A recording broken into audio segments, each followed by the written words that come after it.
Every year, magazines publish their happiest cities in America lists. And every year, thousands of retirees pack up their lives, sell their homes, and chase the dopamine hit like it's a timeshare presentation with free mimosas.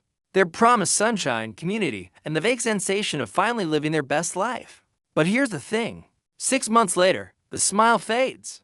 The credit card bills arrive. The neighbors stop waving.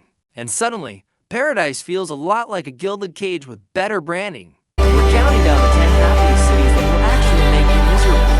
Welcome to the Truman Show. Nobody told you the cameras were rolling. Number 10, Huntsville, Alabama. Huntsville, Alabama, the Rocket City, where NASA scientists mingle with craft breweries and the cost of living is so low it feels like a clerical error. This is the city that keeps topping best places to live lists like S collecting trophies. U.S.News ranked it number 1 for quality of life in 2023. Forbes loves it. Money magazine can't stop talking about it. On paper, it's the American dream with a southern accent, affordable housing, high-paying tech jobs, low crime, and humidity that builds character. Supposedly, America's smartest city, best city for STEM careers, top 10 for retirees seeking value. Huntsville's PR team works harder than a caffeinated intern during earnings season.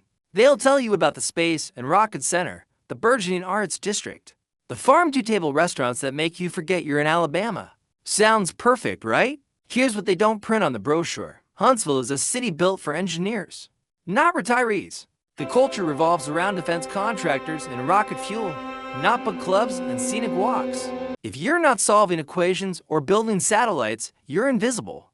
The community everyone raves about. It's work friends, office happy hours, LinkedIn connections who ghost you once you retire. And the humidity. It's not character building. It's soul crushing. You'll sweat through your shirt walking to the mailbox in October. Median home price, $340,000. Average retirement income needed to live comfortably, $55,000 annually. Median Social Security check, $1,900 a month. See the math problem. Cost of living is 6% below national average. Sure, but cheap doesn't mean fulfilling. You'll save money and spend your sanity wondering why. Everyone's talking about propulsion systems at the farmer's market. One user wrote, "Moved here for the low cost of living. Stayed because I couldn't afford to move again. It's fine. It's aggressively fine. But if someone asks me about rockets one more time, I'm going to lose it." Let's talk about what nobody mentions. The summers are brutal 95 degrees with 80% humidity for months. The cultural scene outside of STEM is thin. Live music. Sure, if you like cover bands at Applebee's, walkability is a joke. You'll need a car for everything. And the social scene for retirees who aren't former Boeing employees, practically non-existent. Oh, and tornadoes. Alabama sits in Dixie Alley. Your dream retirement home might meet Dorothy's fate every spring. Huntsville promises brains and bargains, but is intellectual clout worth cultural emptiness? Or is affordable just code for boring? Drop your take below. Is the rocket worth the humidity? Number 9, Madison, Wisconsin. Madison, Wisconsin, the progressive paradise sandwiched between two lakes.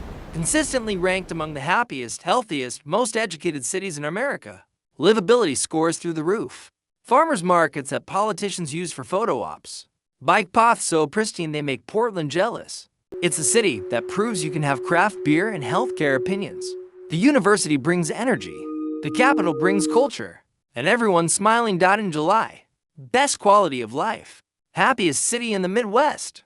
Top 5 for retirees who love the outdoors. Madison is basically the teacher's pet of American cities.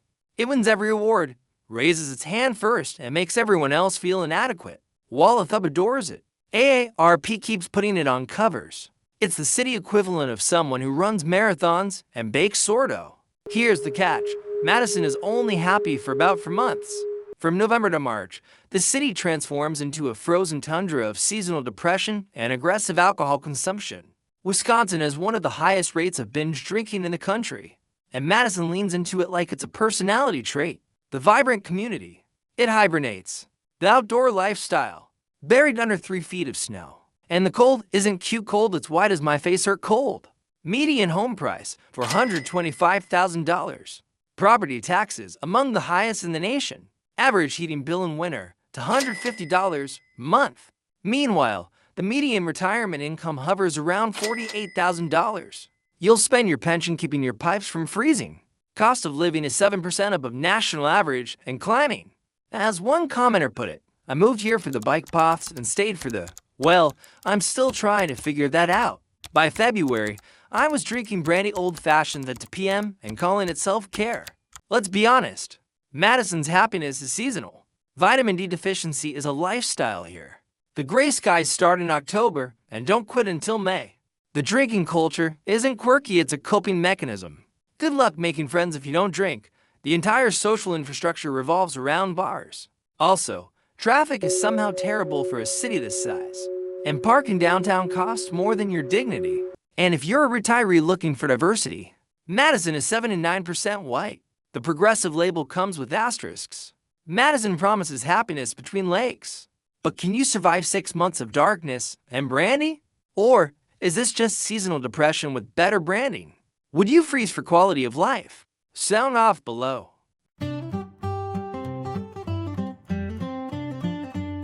Number 8. Portland, Maine. Portland, Maine, the foodie capital of the East Coast, where lobster rolls are religion and every street looks like a Nora Ephron movie. This tiny coastal city punches way above its weight. James Beard award-winning restaurants, boutique hotels, craft everything. It's cozy, it's quaint, it's been called one of the happiest small cities in America. Bon Appetit can't stop fawning over it. Travel Plus Leisure ranks it among the best. It's basically Brooklyn, but with lighthouses and fewer trust fund kids. Allegedly, America's foodie paradise. Best small city for quality of life. Most charming coastal town.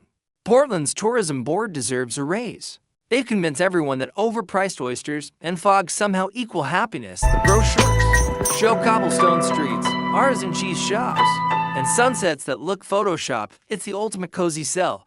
Here's what the postcards hide. Portland, Maine is only charming when the sun exists. From November to April, this city is a frozen gray nightmare where darkness arrives at 4 p.m. doesn't leave. Till UV question every life choice. Seasonal affective disorder isn't a joke here, it's a municipal condition. The foodie scene. Great if you can afford $28 small plates. The community. Mostly tourists from May to October and empty streets the rest of the year. Median home price, $615,000.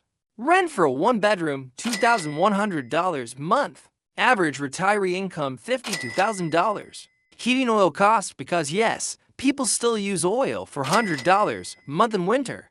Cost of living is 12% above national average. You'll spend your lobster budget on staying warm. One disillusioned transplant wrote, moved for the vibes. Left because I couldn't see the sun for months and developed a concerning relationship with my space heater. The lobster was good though. Portland's dark city. It's dark, literally. Winters are long, brutal, and isolating. The city emptied out after tourist season, leaving retirees in a ghost town with great restaurants they can't afford. Healthcare options are limited. The nearest major hospital network requires a drive. The airport is tiny, so visiting grandkids means connections to Boston. And let's talk about the cold. Maine winters don't care about your LL Bean jacket. Wind chill hits negative double digits regularly. Also, parking is a nightmare year-round, and the walkable downtown becomes an ice rink from December to March. Portland sells cozy like it's a product, but is 6 months of darkness worth the lobster? Can you buy enough candles to replace the sun? Would you trade mental health for foodie clout? Tell me in the comments, is cozy just code for seasonal depression with better branding? Number 7. Charleston, South Carolina. Charleston, South Carolina. The holy city, where antebellum architecture meets southern hospitality, and every corner looks like it belongs in a Nicholas Sparks novel. This city wins Best City in America awards like it's a competitive sport. Condé Nast Traveler worships it. Southern living treats it like royalty. It's got history, charm, world-class restaurants, and manners so polished you'll feel underdressed in jeans. Palm trees, cobblestones, and sweet tea on every porch. What could possibly go wrong? America's most polite city. Best city in the U.S. For 10 years running. Top retirement destination for culture lovers. Charleston's marketing is immaculate. They've branded themselves as the friendliest, most beautiful city in the country, and tourists believe it. The brochures show Rainbow Row, horse-drawn carriages, and people who look like they've never experienced stress. Here's what they're not telling you. Charleston is sinking. Literally. The city floods constantly, sometimes just from high tide. They call it sunny day flooding, which sounds adorable until your car is underwater on a Tuesday afternoon. The heat and humidity from May to October are oppressive. And those charming historic homes. No central air, astronomical insurance premiums, and termites that treat your investment like a buffet. Also, the friendliness. It's performative. Locals are polite to your face, but good luck breaking into actual social circles. Median home price, $550,000. Flood insurance mandatory in most areas, $3,000 plus year. Homeowners insurance, skyrocketing. Average property tax, 0.57%, but historic district rules mean you can't even change your shutters without a committee. Median retirement income, $51,000. You'll be charming yourself into debt. A frustrated transplant shared, I moved here for the hospitality. 3 years later, I still can't get invited to a real dinner party. Also, my street flooded 6 times last summer. 6. But sure, bless your heart. Let's get real. Charleston is hot, not enjoy a sweet tea on the porch hot. But why is my face melting hot? The bugs are biblical. Palmetto bugs are just cockroaches with better PR. Traffic has gotten horrific as the population booms and infrastructure can't keep up. Tourists overrun the downtown every single weekend. Historic preservation rules mean renovating your home requires an act of Congress. And hurricanes. Charleston sits in the bullseye. You'll spend every August watching the Weather Channel with existential dread. Charleston promises manners and magnolias, but can you handle flooding streets, flying cockroaches, and social circles tighter than Fort Sumner? Is Southern charm worth the humidity and home insurance? Would you trade your sanity for sweet tea? Vote below. Is the politeness worth the price? Number 6. Asheville, North Carolina. Asheville, North Carolina, the arts and beer utopia tucked into the Blue Ridge Mountains. This city is everything a boomer retiree dreams of. Mountain views, craft breweries per capita that rival Portland, a thriving arts scene, and drum circles that actually feel authentic. It's progressive, creative, and surrounded by nature so beautiful it hurts. AARP ranks it among the best retirement destinations. Lonely Planet loves it. It's where hippies and retirees hold hands and talk about farmers markets. Best small city for arts and culture. Beer City, USA. Top mountain town for active retirees. Asheville's brand is impeccable. They've convinced the world that you can live in a postcard where everyone's chill. The music is live, the vibe is eternal. 1969. Retire here and find yourself, they whisper. Hear us what the tourism board forgot to mention. Asheville is gentrifying so fast the artists and weirdos that made it cool can't afford to live there anymore. The funky downtown is now overrun by airplanes and bachelorette parties. Infrastructure is in crisis. The water system made national news for being borderline third world. And all those breweries, they're mostly filled with tourists now. The locals who gave Asheville its soul are moving to cheaper towns in Tennessee. Median home price for $185,000. Rent for a 2-bedroom, $1,800 month. Water bills, yes. Water, averaging $150 month and rising thanks to aging infrastructure. Median household income, $52,000. Meanwhile, property taxes keep climbing to fund repairs the city ignored for decades. You're paying premium prices for a city that can't reliably provide tap water. One disillusioned local posted, moved here for the arts. Now I can't afford the arts. The drum circle is free, but my rent isn't. Also, the water tasted weird for a month and nobody could explain why. Asheville's dirty secrets are piling up. The water infrastructure crisis is real, and ongoing boil advisories happen. Traffic through downtown is a parking lot, especially during leaf season when every Floridian drives up for photos. The homeless population has grown significantly, and the city struggles to address it. Healthcare options are limited for a city this popular. And the vibe. It's shifted from authentic weird to Instagram weird. The soul is leaving, the prices are staying. Asheville sells creativity and craft beer. But can you afford the water bill? Is funky worth infrastructure failures and bachelorette invasions? Would you pay $500,000 to live somewhere where the tap water is suspect? Tell me below, is the art scene worth the anxiety? Number 5. Boulder, Colorado. Boulder, Colorado. The fittest, happiest, most enlightened city in America, so they claim.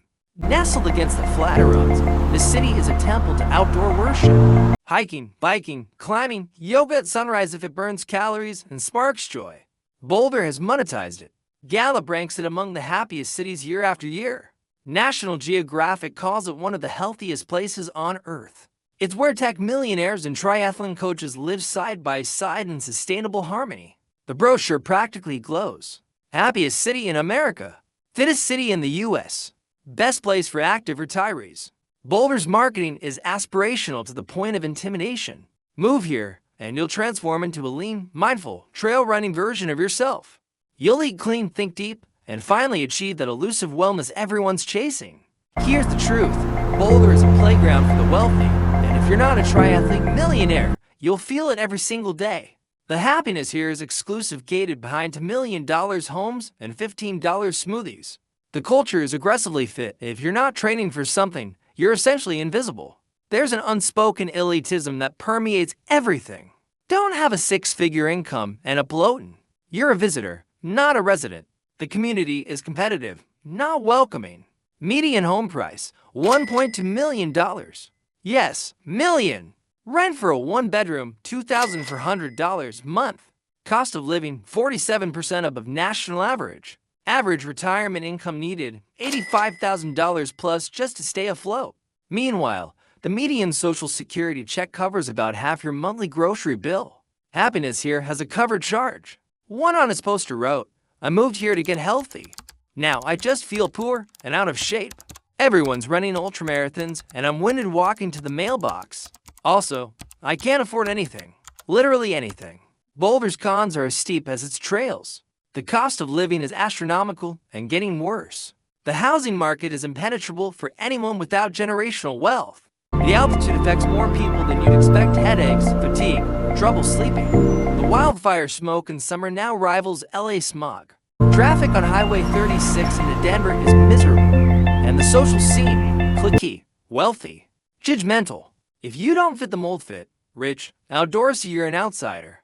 The happiness is real, but it's reserved for those who can afford entry. Boulder promises bliss at 5,430 feet. But can you afford the elevation financially and emotionally? Is happiness worth feeling inadequate every time you see a 70-year-old run past you on a trail? Would you trade your savings for sunrises over the Flatirons? Drop your answer. Is wellness just wealth in yoga pants? Number 4. Sarasota, Florida. Sarasota, Florida, the cultural coast, where white sand beaches meet world-class art museums and retirees live out their golden years in paradise. It's got ballet, opera, Ringling Museum, and sunsets that look AI-generated. Sarasota consistently ranks among the best places to retire U.S. News loves it, AARP endorses it, and every financial planner in America has recommended it at least once. It's Florida without the chaos. Allegedly, best beach town for retirees. Top arts destination in Florida. Healthiest city for seniors. Sarasota sells itself as the refined alternative to Florida's wilder coasts.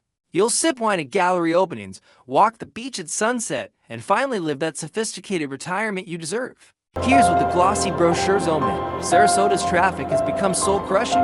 The infrastructure wasn't built for this many people, and every snowbird season turns roads into parking lots. Red tide, a toxic algae bloom, regularly kills fish and makes beaches unusable. You'll drive to paradise and find dead fish and a smell that burns your lungs. And insurance. Florida's property insurance crisis has hit Sarasota hard. Rates have doubled, tripled, or policies have been canceled entirely. Median home price, $475,000. Homeowners insurance, $4,000, $8,000 year and climbing. Flood insurance, mandatory in many areas, adding thousands more. Property taxes, not as low as you think. Cost of living, 8% above national average. And when red tide hits, your beachfront paradise becomes a biohazard zone. A frustrated retiree wrote, "Moved here for beach sunsets. Spent 3 months unable to use the beach because of red tide. My insurance premium tripled. I now watch sunsets through my window to avoid the dead fish smell." Sarasota's problems are multiplying. Traffic on US 41 and I-75 is unbearable, especially October through April. Medical costs are high despite the senior population. The summer heat is punishing 95+ degrees with suffocating humidity from June to September. Hurricanes are a yearly threat and devastated nearby areas in 2022. And the cultural scene, increasingly priced out of reach for average retirees. Opera tickets and museum memberships add up fast because the income is shrinking. Sarasota provinces and breathe through the red tide. Is art worth asphyxiation? Would you roll the dice on hurricanes for a ringling sunset? Let me know below. Is paradise worth the premium? Number 3. Naples, Florida. Naples, Florida, the crown jewel of Southwest Florida. This is where millionaires retire to feel middle class. Pristine beaches, manicured golf courses, upscale dining, a median age that suggests everyone here has already won at life. Naples tops list for healthiest city, happiest retirees, and best place to be wealthy. Gallup data consistently ranks it among the highest for well-being. It's paradise if you can afford entry. Healthiest city in America. Best place to retire for affluent seniors. Top beach town for quality of life. Naples markets itself as the ultimate reward for a life well lived. The imagery is all white linen, champagne brunches, and people who look suspiciously stress-free. Here's the uncomfortable truth. Naples is awaiting. Room for the wealthy, and if you're not wealthy, you're invisible. The social hierarchy is rigid, based largely on which country club you belong to and what you drive. Don't have a luxury car. You'll feel the side eyes. The community is instant. Making friends requires the right zip code, the right net worth. It's the Truman Show.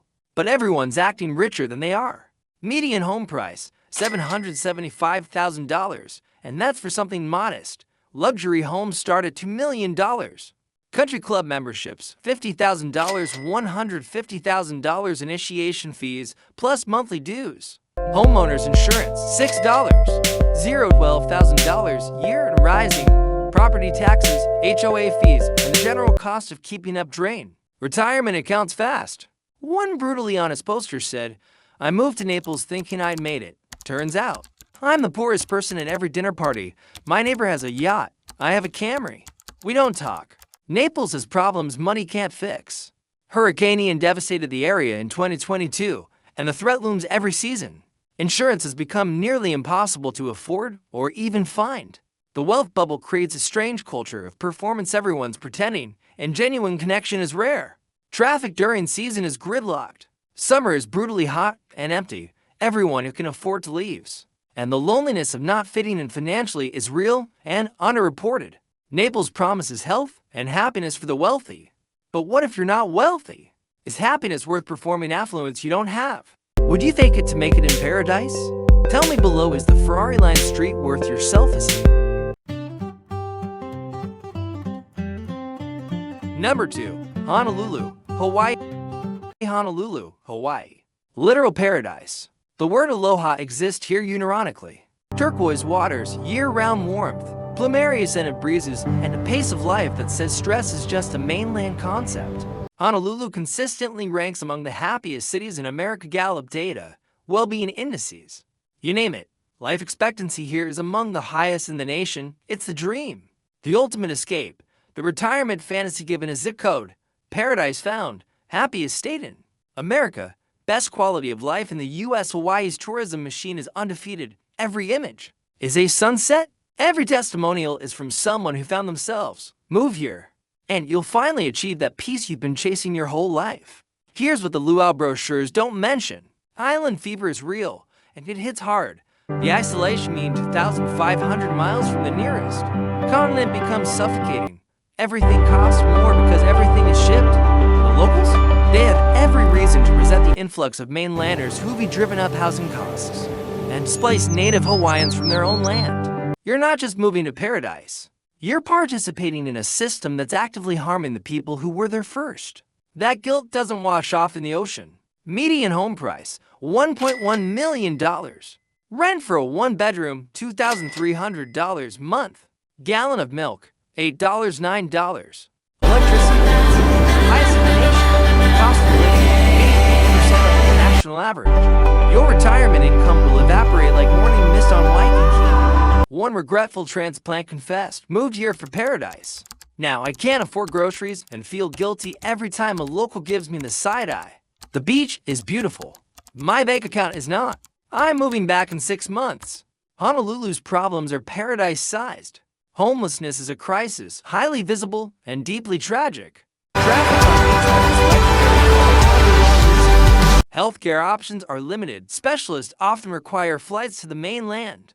Visiting family costs a fortune. The humidity can be oppressive. And the cultural tension is real. There's a movement among native Hawaiians pushing back against mainlanders, and honestly, they're right.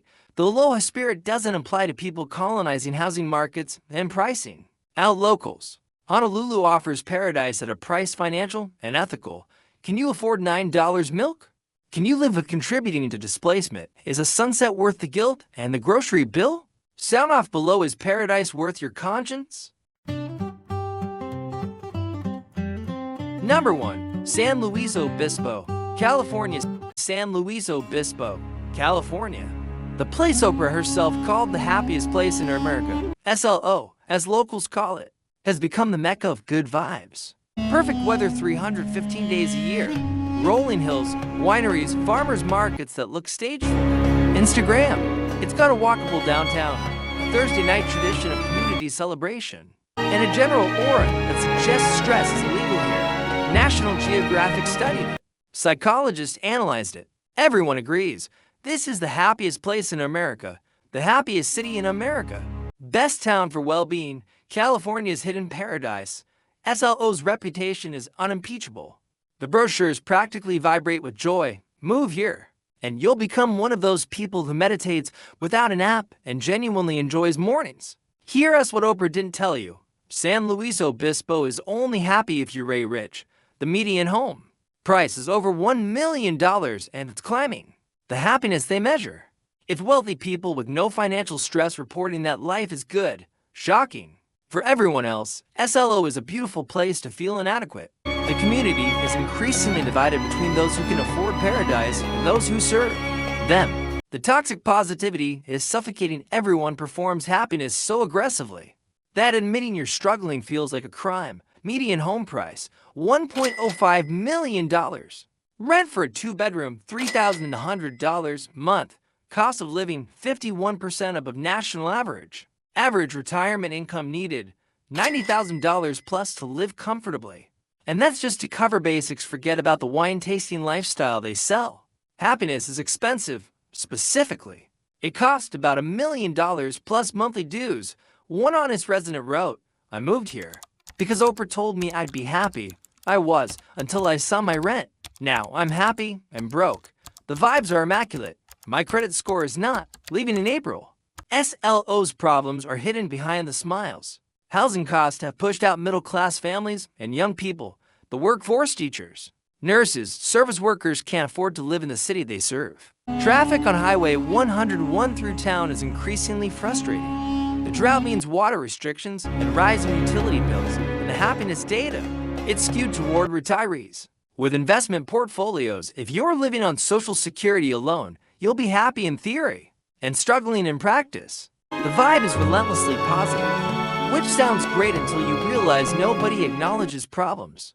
Welcome to Toxic Positivity Central, where admitting you can't afford groceries ruins the aesthetic. San Luis Obispo promises happiness, verified by Oprah herself. But can you buy your way in? Is the smile worth $1 million? Would you trade financial security for perfect weather and performative joy?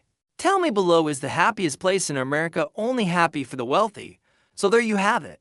10 happiest cities that aren't quite as happy as advertised. The brochure shows paradise. The bill shows bankruptcy. They promise community and deliver competition. They sell sunshine and forget to mention the insurance crisis, the flooding, the red tide, and the crippling loneliness of not fitting in.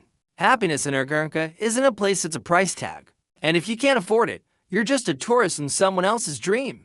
Before you pack your bags chasing a list, ask yourself, whose happiness are they measuring? Because it probably wasn't yours. See you next time. Stay cynical.